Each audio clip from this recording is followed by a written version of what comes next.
Today we will discuss a topic that I have mentioned many times in my lectures in passing, but today we're going to shed a little bit of extra light, and it is especially relevant given the circumstances right now in Gaza and in Palestine, and that is our history as a Muslim ummah, our relationship with the Jewish people for the last 2,000 years before the creation of Israel, for the last 15 centuries.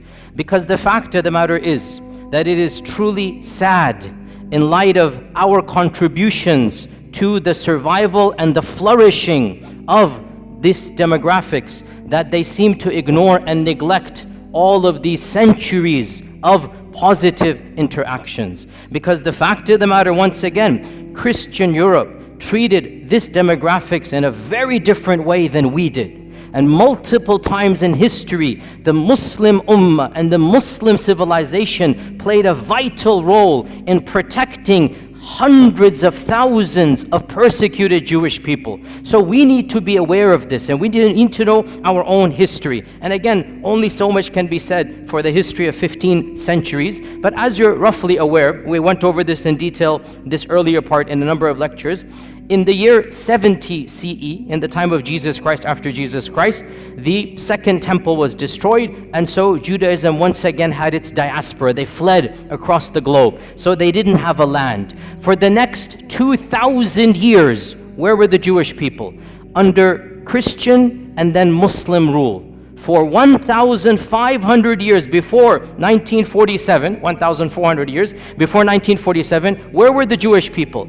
Either in Christian lands or in Muslim lands. Okay, what is the difference between how the Jewish people were treated in Christian lands versus how they were treated in Muslim lands? This is the summary we're going to be discussing today. And of course, the goal is to pique your curiosity. The goal is to start you on the journey. Obviously, in 15-20 minutes, only so much we can do.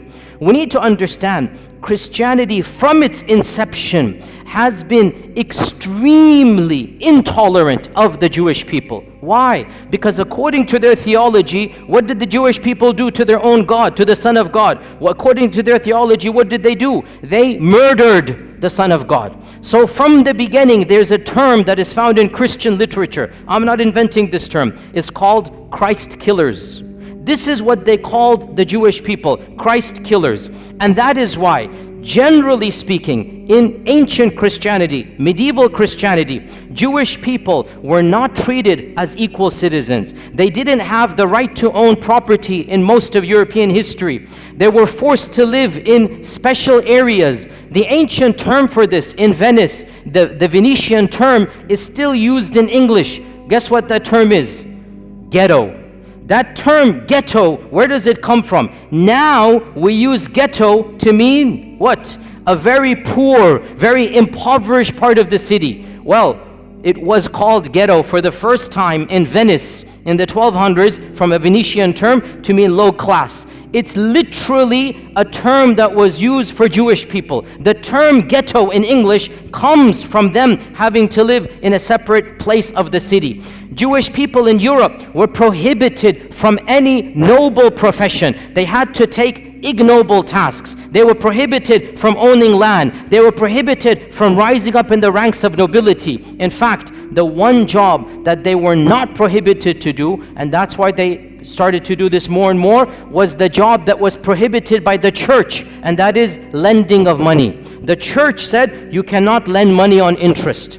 And Christians, if they do so, they're going to go to hell, they're going to be damned. This is Christian law, by the way. Jewish people were exempt because they're not Christian. And they couldn't work in so many other areas. This is not anti-Semitic, I'm teaching you history. This is a fact. Jewish people then took on, by and large, in Europe, the profession of money lending, charging interest. Because they weren't allowed any other job. They weren't allowed careers, and this was prohibited by the church. You'd be damned. So what did they do? They became the proto-bankers, the first bankers. And so what's going to happen, slowly but surely, their wealth did increase. This is not anti-Semitic. It's the fact of the matter is that they were involved in this profession, and that is why rich dynasties from this group did begin to rise in the 15th, 16th, 17th centuries. But that's because They were the ones lending money. Eventually the church had to buckle under pressure and change their law and say it is now allowed for Christians to do. Otherwise, Christians forbade Christians from lending money with interest. It was haram for them. The church would excommunicate you. That's why this group began to do this. In the 11th century, when the Crusades was announced, in 1095, 1096, the first Crusaders, they left England, they left Italy, they left France, and they made their way to Jerusalem, wanting to free, quote-unquote, Jerusalem from Muslim lands. Do you know what happened before they reached Jerusalem? They started massacring Jewish people. Where? In Europe. Why? What has that got to do with Jerusalem? They began to reason, if we're going to go to Jerusalem where Jesus walked, we should avenge his death before we get there. And so, thousands, this is the first time where pogroms happened against Jewish people. Entire cities in Europe, entire cities in Germany, this is in 1096, 1097, entire cities were decimated from their Jewish populations. It is really pathetic what the Christians did. The women and children ran to the synagogues begging for freedom, and they burnt the synagogue with babies in it. They burnt it. Who? The Christians. Why? Because these are Christ killers. I say this because you need to know, where is this anger, where is this anti-Semitic coming from? It's coming from Europe. We Muslims had nothing to do with any of this hatred. And you need to know the irony of how we can be accused when in reality this notion of anti-Semitism comes straight from Europe. In the year 1215, the church gave a decree that Jewish people could not live like normal citizens in any Christian land. They had to wear a different clothing. They had to live in different places of the city. They had to have specific professions. This is the Vatican. This is the church normalizing the discrimination of Judaism. This is in 1215. Don't be surprised in a few decades, 1290, King Edward of England said, I don't want any of these people in my kingdom. So he made a decree to expel every single member of the Jewish faith from England. For 400 years, there were no Jewish people in England. 400 years. Why? Anti-Semitism. The king said, none of these people are going to be here. And Shakespeare writes his plays during this time. But the stereotype, the negative, evil stereotype remains in the psyche of Europe. Go read Shakespeare's plays. Go read how he writes about Shylock the Jew. This is Shakespeare, not me. Shakespeare is an anti-Semite in every sense of the term. The stereotypes, the negativity, and ironically, he's never interacted with the Jewish person because there are no Jews in England when Shakespeare's writing because of the decree. Only in 1680 or something, the king relents and allows them back in. And that is why, by the way, to this day in England, the Jewish population is very small compared to other places in Europe because for 4 centuries they were banned.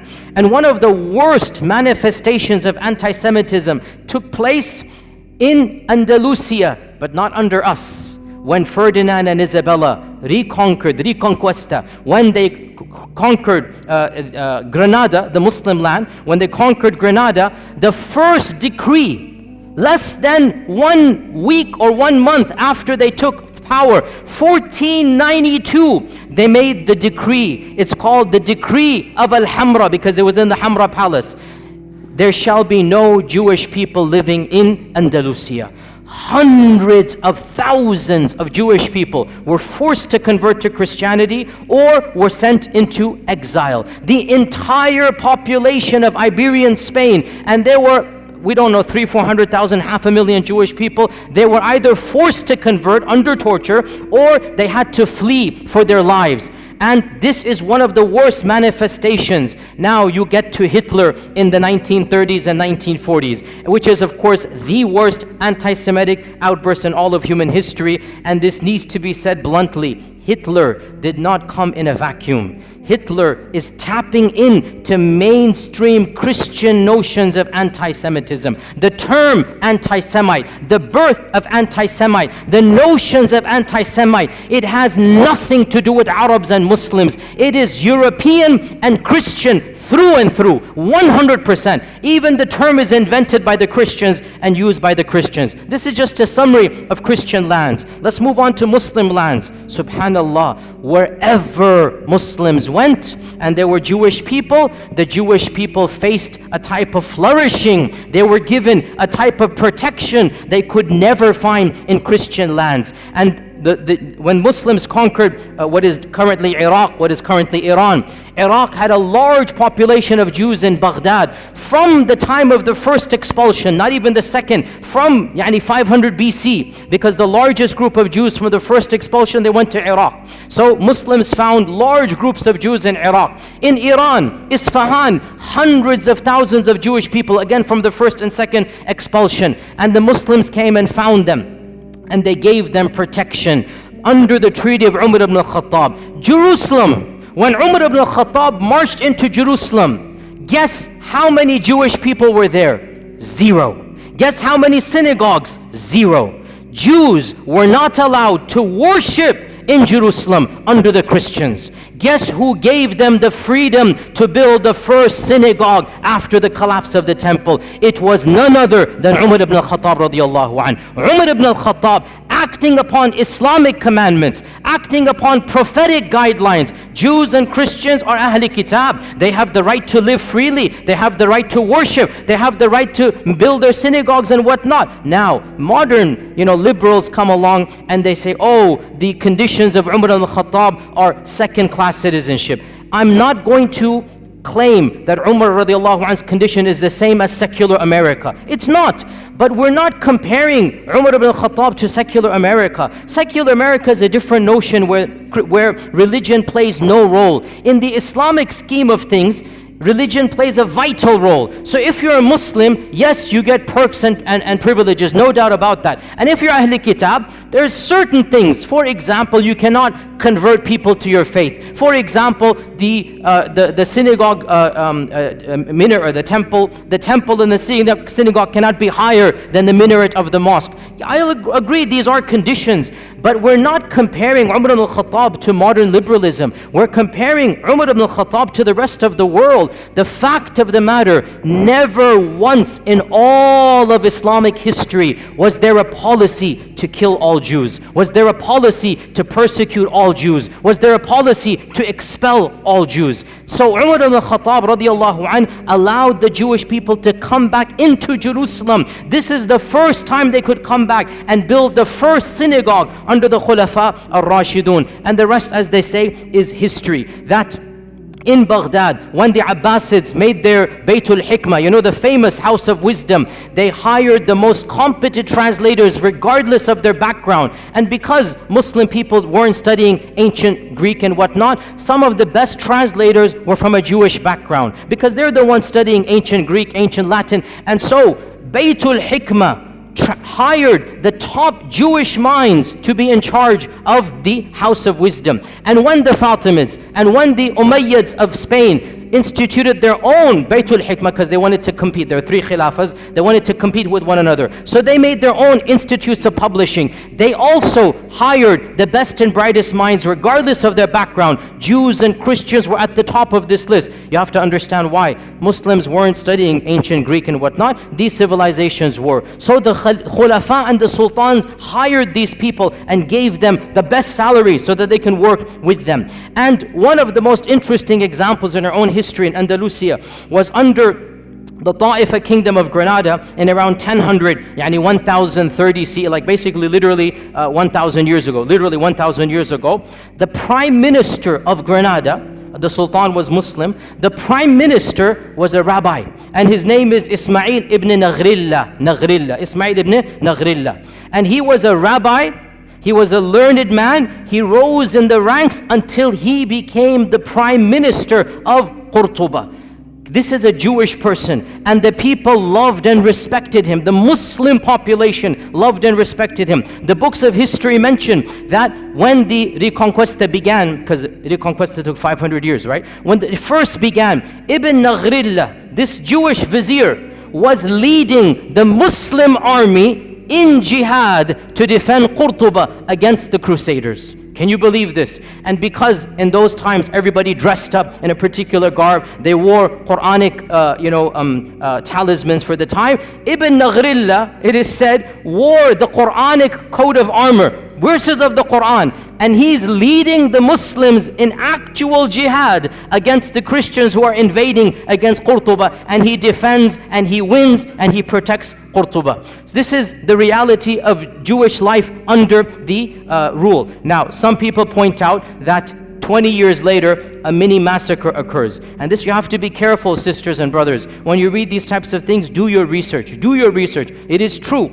a mini massacre occurred against the Jews of Qurtuba. But why? I'll tell you why. You won't find this too often, because people just want to say, oh, the Muslims rebelled and they massacred hundreds of Jewish people in Qurtuba. It's true, but I'll tell you the story. This guy, Ibn Naghrillah, he died and he was buried with honors. His son, 21 years old, was given the next viziership as an honor, that your father was the vizier, you become the vizier. His son is Yusuf ibn Naghrillah. Yusuf turned out to be a traitor. And the first thing he does, he writes a letter to the next kingdom. If you invade on such and such a date, I'll make sure you win over the kingdom, I'll distract the army and whatnot, but there's one condition, you must make me the ruler, and I'll pay taxes to you. Okay? So this guy, Yusuf, he attempted a coup d'etat. And he got his people to support him. And obviously his people were of a Jewish background. The letter was uncovered. The Muslims went wild. Mobs attacked the palace and literally shredded Ibn Naghrillah, Yusuf, the son of the famous one. They literally shredded him and tortured him to death. And then they turned on his core, killed them, and then it is true, sad, the mobs turned on the Jewish quarter because they thought this was a Jewish revolt against the city, and innocent people lost their lives. But the point is, no sultan gave the command, no government instituted this, and the reason why it happened was not because they were Jewish. It's because the notion came that the entire community is treacherous to us. That's why this happened. Then things went back to normal and Jewish communities began to flourish. Within 150 years, the greatest Jewish mind in all of Jewish history was born and raised and studied in Qurtuba. Who is this person? Who can tell me? Musa ibn Maymun.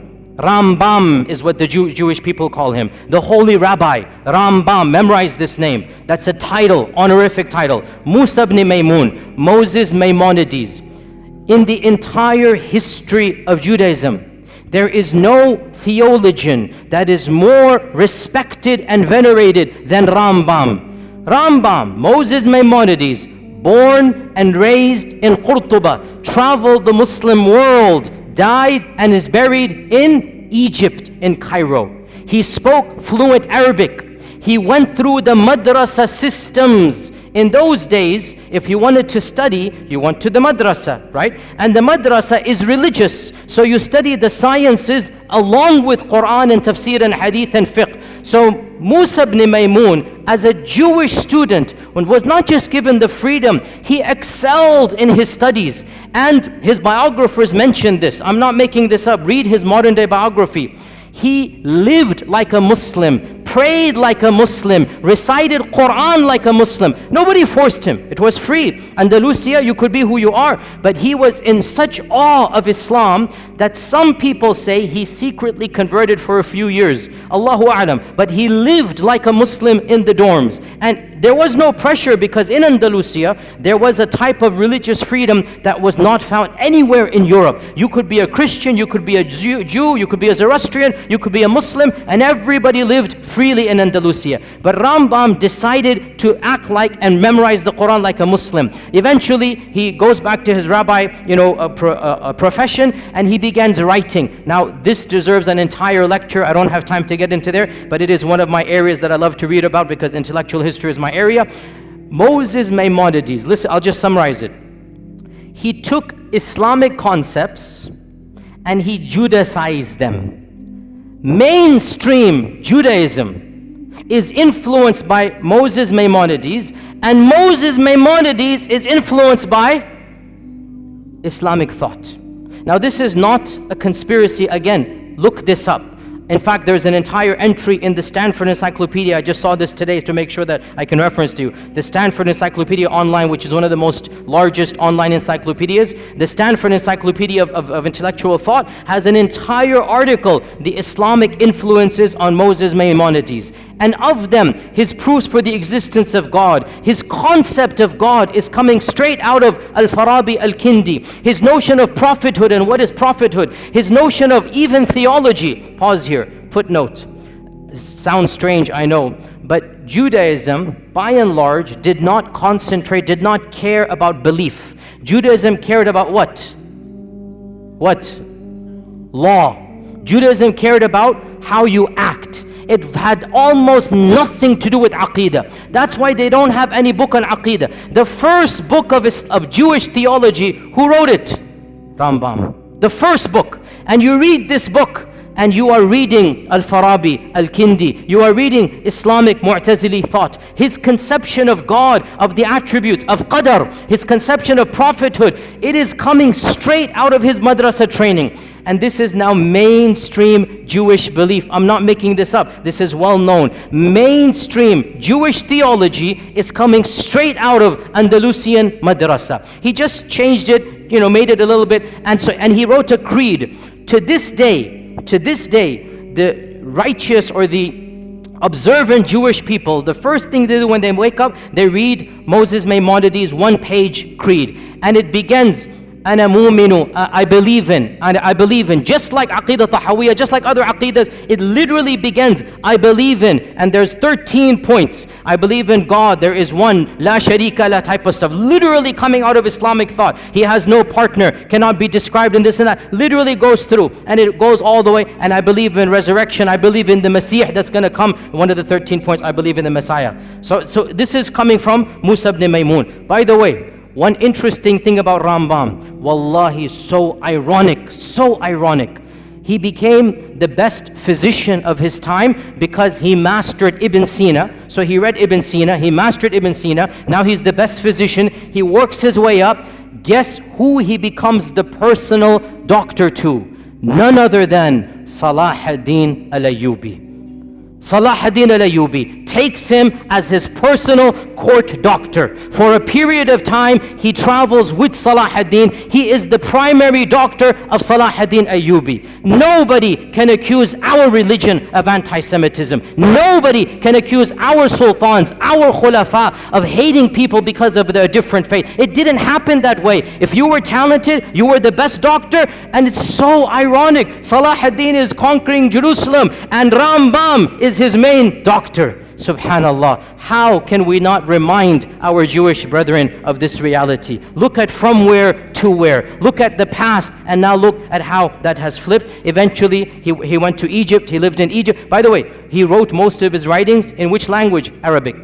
The chief rabbi of Judaism is writing his books in Arabic. This is well known. You can see them and look at them online. And he has a book called The Guide of the Perplexed. And there are a number of papers about this, that this is coming straight out of Al-Ghazali's Al-Munqidh min al-Dalal. Literally, Imam Al-Ghazali wrote Al-Munqidh min al-Dalal, and there is a book that he wrote for his people, The Guide for the Perplexed. And it has the same motifs, the same notion. Again, it's not copy-paste, because in the end of the day, he's an intellectual thinker. But he takes ideas, he takes notions from Islam, and he Judaicizes them, which is what we expect to do. But where is the origin? What's the kernel? From our faith tradition. It is true to say that never in the last 2,000 years before the creation of this country has the Jewish people flourished as they did under Muslim Spain, under Islamic Andalusia, their greatest minds, their largest synagogues.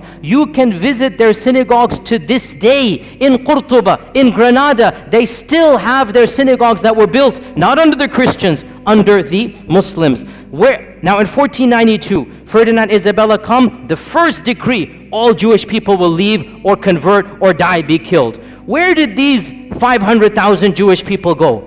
The Sultan Muhammad II gave a decree.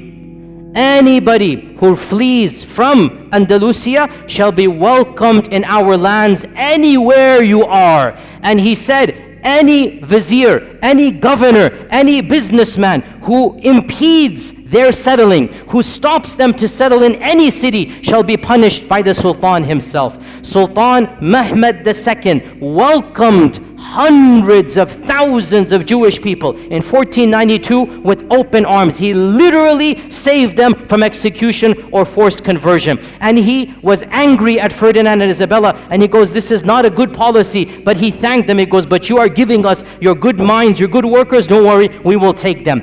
Because of this, sisters and brothers, where did they go? They ended up in Morocco, in Tunisia, they ended up in Egypt. Hundreds of thousands of large Jewish communities were living in the Middle East, in Yemen. They were living there because Ferdinand and Isabella expelled the Jewish people. Muslims welcomed them and they said, Tafaddal, come and live here. And they lived here up until 1947. And by the way, before we even get to 1947, let's not forget another chapter in Muslim Jewish history.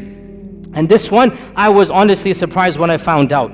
Under Nazi rule, when you're all aware what Hitler did, he made a policy, all the people of that background shall be exterminated. The most inhumane, barbaric policy in the entire history against the Jewish people was Hitler. He literally exterminated them by, gas chambers and whatnot.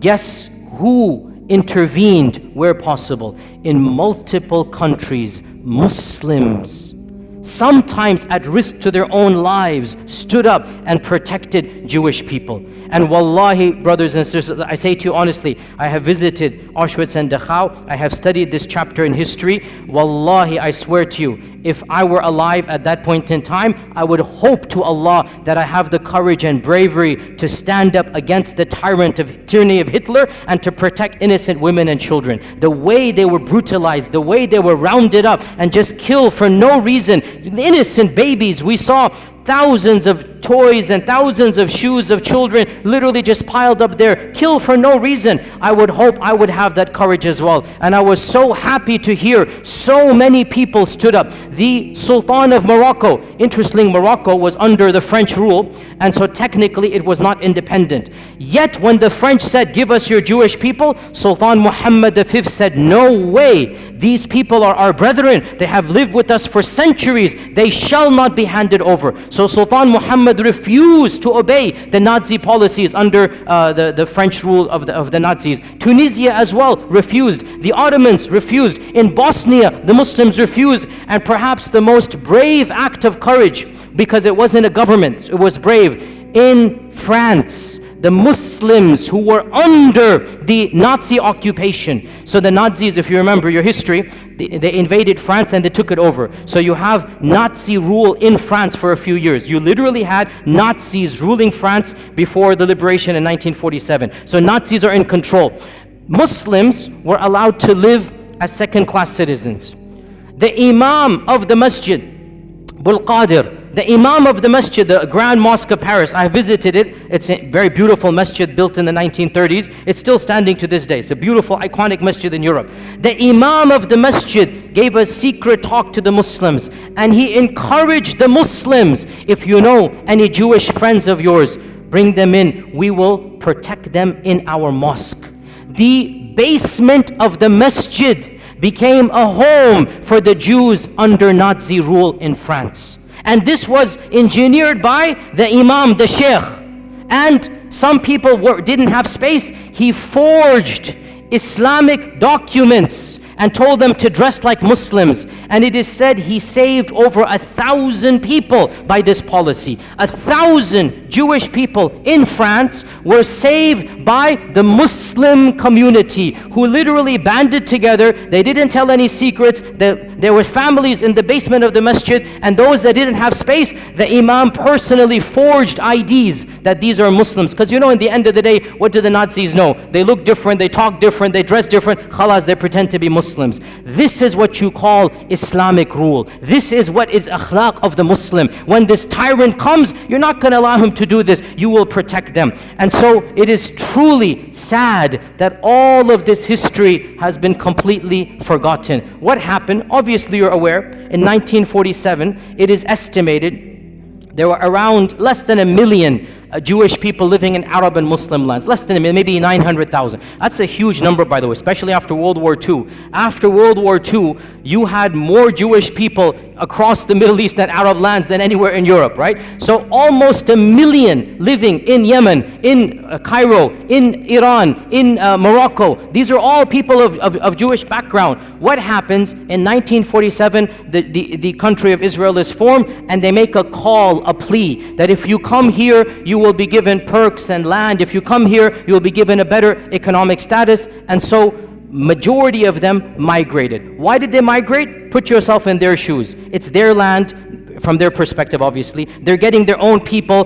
They're getting a citizenship. They're getting land. They feel it's going to be safer for them. Some of them believe in Zionism. And yes, I'm not going to deny, because of the atrocities in 1947 and the massacres against Arabs, it is true, in a number of Muslim lands, for the first time in history, these types of sentiments that we now are familiar with began to develop against the Jewish population. I'm not going to deny this. But why did it happen? Because of politics of Israel. Not because they were Jews, because Israel massacred thousands, hundreds of thousands of Muslims, expelled hundreds of thousands of Arabs. Well then, there's going to be a feeling of sentiment. Why are you guys doing here? Go where you belong and whatnot. So all of this put together in the next 5 to 10 years, from 900,000 Jews in Arab and Muslim lands, currently it is estimated there are less than 15,000 across all lands. 200 here, 500 here, all of them have come to Israel. But one final point, and with this we conclude. Subhanallah, this is something you need to know, O Muslims. This division of living under Muslim, living under Christian, it had and has and continues to have a profound impact on the demographics of the country of Israel. Judaism is divided into multiple groups. The three most important groups: number one, Ashkenazi; number two, Sephardim; number three, Mizrahi. These three divisions go back to whether they were living under Europe or under Muslim rule. And the most Europeanized Jewish people are the Ashkenazis. These are the ones, they never lived under Muslim lands. These are the ones, they have a different cultural background. They're more European. Generally, they're more secular. Generally, they're the ones in charge. Generally, they're socioeconomically privileged, and they're the governments ever since the founding of Israel. Sephardim are those Jewish people that were kicked out of Andalusia. And Mizrahi are the Jewish people who lived in Arab lands, Yemen, Iran, other places for many millennia. They are the smallest. Generally, Sephardim and Mizrahi are more pious. They're more orthodox. They're more religious. They're more believing in God. And a lot of you don't know this. In Israel, they are treated like second-class citizens. In Israel, because they can tell by your looks, they can tell by your name, they can tell by your culture. The Ashkenazis, who have a white skin color, are the superior class. And of course, there's even a lower category, the Falasha, which are coming from Ethiopia, and you should see how they are treated in Israel. They are the lowest of the low. But above them are the Mizrahis, and above them are the Sephardim. Sephardim and Mizrahis, they are ghettoized in Israel.